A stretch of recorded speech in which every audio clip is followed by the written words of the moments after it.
Стуки в передней подвеске. Диагностируем переднюю ось. Нам потребуется лом, домкрат и напарник. Вывешиваем переднюю ось.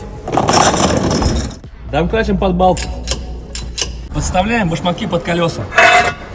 Снимаем машину с ручника, растормаживаем колеса. Крутим колесо, слушаем ступичный подшипник. Для этого нам понадобится лом и напарник. Приветствую. Вставляем лом в верхнюю часть колеса, шевелим, а напарник слушает люфты с внутренней стороны колеса. Делаем то же самое в нижней части колеса.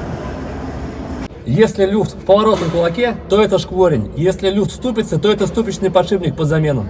Не затягивайтесь ремонту, всегда обслуживайте подвеску вовремя, и будет вам счастье. Down the